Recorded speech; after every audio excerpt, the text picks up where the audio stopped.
Hi friends, I'm Katya. Welcome back to my YouTube channel. Today I'm feeling very chatty, so I felt like it might be a good day to film a little book haul. These are books that I have amassed for my collection in the past few months, so these are definitely not books that were all bought in one trip, but it's definitely gotten to be quite a few, and I'm excited to talk about them and do a little bit of a show and tell, so let's get right on into it. I'm gonna start with these over here. First is this. I already opened it. I feel like it might have been more fun to open on camera, but I was too impatient. This is a blind date with a book that my mom picked up for me when she was on vacation. She was in New York City. She stopped at the Strand and she picked this up because she thought that a slow burn rom-com set in New York City might be something that I would enjoy. It even has the little Sleepless in Seattle heart reference, and so I was so excited to open this up and see it, and it ended up being, here's my reveal, The American Roommate Experiment by Elena Armas. This book follows our main character, Rosie Graham. She is trying to be a romance writer, but she's in a creative slump because she's not feeling inspired romantically, maybe because of the lack of romance in her own life. She also recently had the ceiling of her apartment crumble on her, which conveniently her best friend's brother invites her to stay with him. So the two of them become roommates, and not only is he kind enough to let her live in his home, he also is going to take her on a series of experimental dates meant to jumpstart her romantic inspiration so that she can have a light bulb moment for her romance novel that she's trying to write. And I think it's likely that when they're going on these fake experimental dates that some real feelings and real sparks will begin to develop. I actually have tried to read this book before. I tried to listen to it on audio, and the narrator of the male perspective bugged me a lot. It was very deep and very gravelly and just difficult for me to listen to, and so I ended up stopping reading the audiobook. But I was enjoying the story generally, so I'm hoping that I will enjoy reading it more with my eyes than with my ears. Next, a few book of the month picks that I've gotten over the past few months. First, I'm going to talk about The God of the Woods. This is actually the most recent book that I've read, so keep an eye out for my review in my next wrap-up. I loved this. This is sort of a mystery literary fiction. We follow quite a lot of characters at a summer camp in the Adirondacks. It's owned by a very wealthy family, the Van Laars, and about a decade ago, the Van Laars' son, Bear, disappeared from camp and was never seen again. And now, all these years later, they sent their daughter Barbara to the camp, and she also disappears. This book follows lots of different characters on dual timelines, so we follow both Bear's timeline and Barbara's timeline, and I really enjoyed that. Dual timelines are one of my favorite things in books. I liked the writing, I liked the characters, and I found the mystery to be very intriguing, so that is The God of the Woods. Next, for some book of the month picks that I have not quite read yet, the next book I'm going to talk about is The Wedding People by Allison Espach. I don't know how to say this last name. Espach. This book follows our main character Phoebe, who kind of ends up accidentally crashing a wedding when she's mistaken for a wedding guest. I don't really know how it happens, but she befriends the bride, and the two of them are talking and can't seem to stop confiding in one another. They have a really strong connection. The inside flap says that it is absurdly funny and devastatingly tender, an incredibly nuanced and resonant look at the winding paths that we can take to places we never imagined and the chance encounters it sometimes takes to reroute us. I really love the sound of that. The fact that it is absurdly funny and devastatingly tender are buzzwords for me, that it's a book that I'm really going to enjoy. The people I know who have read this book have consistently rated it pretty high, so I have very high hopes for this book. I also have Blue Sisters by Coco Mellers. I've never read a Coco Mellers before. I know that she's famous for Cleopatra and Frankenstein, I believe, but I was particularly drawn to this book because I am such a sucker for stories about sisters. This book follows the three Blue sisters who are exceptional and exceptionally different. So we have Avery, Bonnie, and Lucky. They also had a fourth sister named Nikki, and this book seems to follow them coming to terms with their grief and their relationships with one another. They're reckoning with childhood disappointments, the loss of Nikki, who seemed to be the glue of their relationship, and the secrets that they've been keeping are not only from one another, but also from themselves. So I think this is going to be really beautiful and really emotional. I actually saw somebody post on their Instagram story recently a quote from this book that just shot it to the top of my priority reading list because it was so beautiful. So I'm going to read it for you now. Lindsay Rem shared this. It says, "A sister is not a friend. Who can explain the urge to take a relationship as primal and complex as a sibling and reduce it to something as replaceable, as banal as a friend? Yet the status is used again and again to connote the highest intimacy. My mother is my best friend. My husband is my best friend. No, true sisterhood The kind where you grew fingernails in the same womb, were pushed screaming through identical birth canals, is not the same as friendship. You don't choose each other, and there's no furtive period of getting to know the other. You're part of each other, right from the start. Look at an umbilical cord. Tough, sinuous, unlovely, yet essential. And compare it to a friendship bracelet of brightly woven thread. That is the difference between a sister and a friend. Oh my god, I'm like floored. I'm reeling. After reading that quote, it just like immediately made me want to read this more. And so that is Blue Sisters. Okay, one more book of the month. This is from a few months back. This is Dragon Fruit, and we follow our two main characters, Hanalei and Sam. They are searching for this like mythical dragon fruit. In the old tales, it is written that the egg of a sea dragon, dragon fruit, holds with it the power to undo a person's greatest sorrow.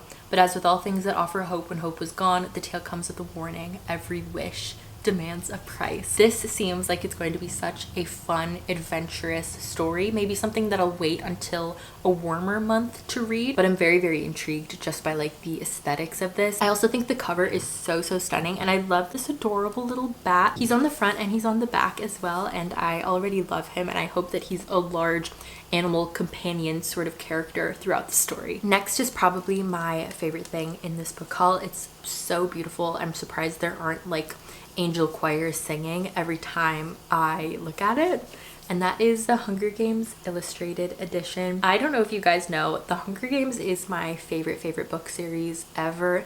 I've read it so many times. Catching Fire is the book that I've read the most because it's my favorite in the series. I'm wearing my Real or Not Real sweater today, which if you haven't read the Hunger Games, that's like a very important quote to the story. And I'm really excited for my next reread of the Hunger Games to be this illustrated edition. I have already flipped through it a little bit to see what the like art style is like, and just to kind of get an idea of what things look like. There was one particular illustration of Thresh that I was really moved by and felt very emotional looking at, because the way that he was drawn really emphasized just how young he was, and I think all of the illustrations throughout this book are really going to help contribute to the kind of injustice that people should be feeling for these characters. So yeah, I'm excited to read this book. I think it'll be interesting seeing going forward if they release illustrated editions for the other books in the series as well. But until then, I'm looking forward to reading this, particularly in anticipation for the Sunrise on the Reaping Haymitch story that's coming out next year, which is already so soon. Speaking of favorite books, one of my very favorite books, and definitely my favorite romance, is People We Meet on Vacation by Emily Henry. My parents were on vacation.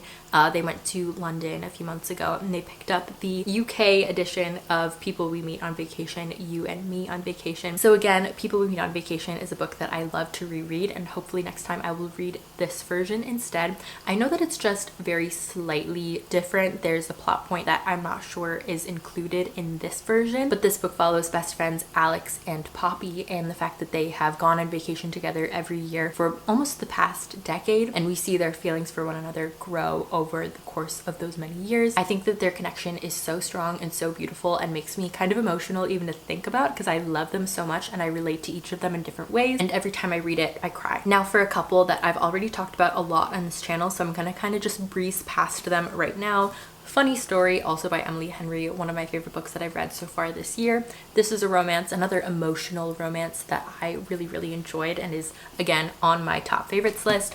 And then also Betty, probably the best book I've read so far this year. Tiffany McDaniel is a stunning writer. Like, there were passages in this that just left me absolutely reeling. Even the prologue of the book had me in tears because of how really lovely the writing was, and the author wrote this story inspired by the story of her grandmother's life, so there is some truth to the story as well. Again, one of the best books that I've read so far this year. I'm very happy to have these favorites in my collection. My Brilliant Friend is a book that I have wanted to read for a long time. I feel like this book is so famous, and now became even more famous because it was named the #1 best book of the century by the New York Times. No matter how you feel about like who decides these awards and whether or not they matter, that feels like a big deal to be named the best book of the century. So I am very intrigued to read it. It's called A Large, Captivating, Amiably Peopled Bildungsroman, which I think could be really interesting. We follow Elena and Lila in the 1950s in a poor but vibrant neighborhood on the outskirts of Naples, and it seems like it's going to follow their lives and their friendship and the way in which they rely on each other and lean on each other. And so I don't really need to know that much more about it, and I'm looking forward to eventually picking this up. A couple of nostalgic reads. I already own another copy of Fairy Dust and the Quest for the Egg. I have a paperback copy, but when I saw this hardcover copy for $6 at a used bookstore,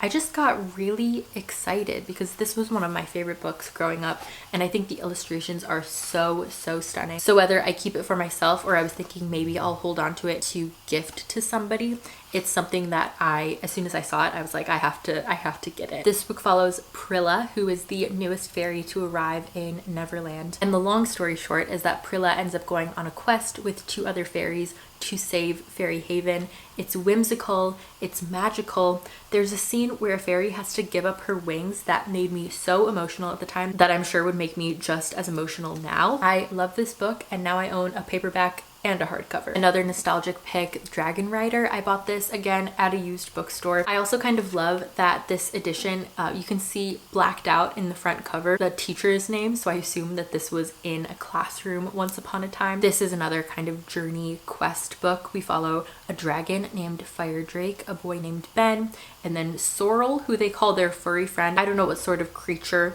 he is, but they're looking for a mythical place where dragons can live in peace forever. Again, whimsical, magical, sweet. I'm very happy to have this in my collection. I think would be fun to revisit as a very escapist reread. Even if I don't end up reading it anytime soon, it does give me sort of a sense of comfort to own this book that gave me so much comfort and that I enjoyed so much as a child. Blanca and Roja I talked about recently in my fall book recommendations video. This follows 2 sisters, Blanca and Roja, who are cursed. Their family, like generation after generation, has 2 daughters, and one of those daughters is just going to turn into a swan. There's nothing they can do about it. They don't know which one it's going to be, and so there's lots of drama that unfolds because of that, as you can imagine. I really loved the lyrical writing in this book, and the way that sometimes the way that it's written makes it unclear whether something is really happening or whether it's just a metaphor, and that made for a sometimes confusing reading experience, but an enjoyably confusing reading experience because it's both beautiful and unsettling. So this is a fairy tale retelling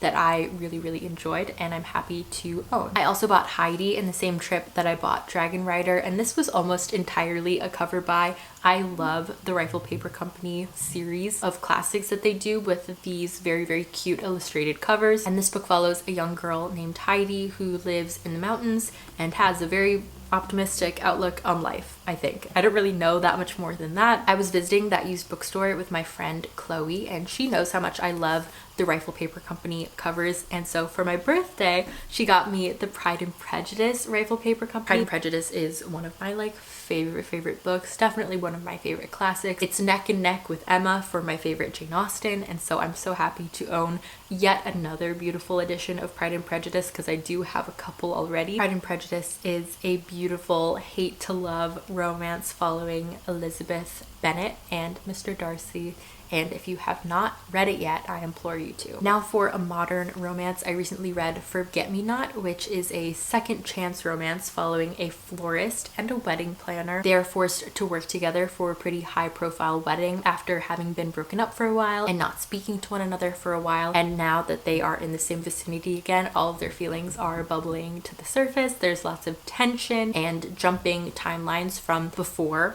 when they were falling in love for the first time, and now when they're kind of coming to terms with why they broke up and whether or not they can repair their relationship and move forward. I read this book a couple weeks ago and I really enjoyed it. I liked the characters, I liked the writing, and I'm looking forward to reading more from Julie Soto in the future. Next I have Trespasses by Louise Kennedy. I don't really know very much about this book. I don't really remember why it called to me and why I decided to buy it. This book is set in Northern Ireland during the Troubles. We follow our main character Cushla, I hope I'm saying that right, but but she lives in a small town near Belfast, and she teaches at a parochial school during the day and helps at her family's pub at night. She meets a barrister called Michael who she falls for, which is problematic because he is not only a Protestant, but he's also older and married. The inside flap says that it is as tender as it is unflinching, a heart-pounding, heart-rending drama of thwarted love and irreconcilable loyalties. So I think that this could be a really interesting read. I've never read anything from Louise Kennedy before, so I am excited for this to be my first. I also have An Ember in the Ashes. This is a young adult fantasy that I actually did read several years ago and I absolutely loved. This book is such an edge of your seat thriller. This book follows our main character Leia, who after her brother is arrested for treason, in order to try to save him and get him back, she agrees to be a spy for the rebels in a military academy. And at this military academy she meets a soldier named Elias, and the two of their fates and lives become intertwined. There's a little bit of a romance, but there's also so much more going on. And again, this is a fantasy that I would describe as like very, very thrilling. I never knew what was going to come next. I remember being so anxious for these characters, and so I think it's a book that I would really, really enjoy rereading now all these years later, because I think it's been almost a decade since I read it for the first time and I still remember so many scenes so vividly. Okay, the last books I'm going to talk about in this haul are a couple of non-fiction books. First is Just Mercy by Bryan Stevenson. I cannot believe I haven't read this book yet. I watched the film adaptation of this book a few years ago and I was so moved by it and moved by the work that the Equal Justice Initiative does.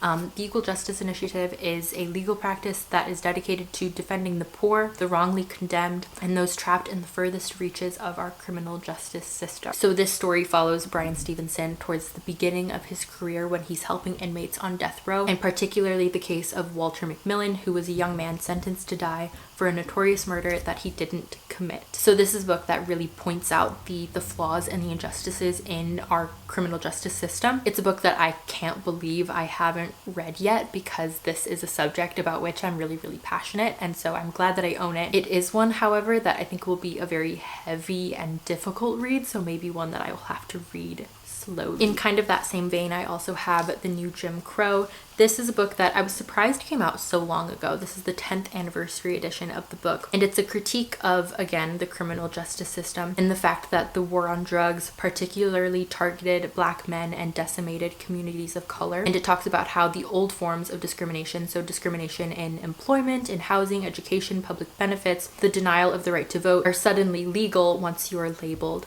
a felon. And so the author here is challenging the civil rights community to place mass incarceration at the forefront of movements of racial justice in America. And I do feel like this book has been so influential, and one that, again, I'm surprised that I haven't read yet. Sitting Pretty is a memoir in essays from disability advocate Rebecca Tausig, but it is all about her reflecting on her body that looks and moves differently than most. I don't really know much more than that, but I feel like it'll be really enlightening and interesting to read, and again, I'm happy to have it in my collection. And finally, I have How Minds Change, a brain-bending investigation of why some people never change their minds and others do in an instant. So science journalist, the author of this book, had the opportunity to interview a prominent flat earther in front of a live audience, and he uses that as kind of a catalyst to talk about his ideas in this book about how minds change and how and why people are willing or not willing to change their minds. The author here makes the case that not only is change possible, but with the right approach, it's empirically probable. Reaching surprising and thought-provoking conclusions, this book demonstrates that the ability to uncover our own motives and beliefs and understand those of others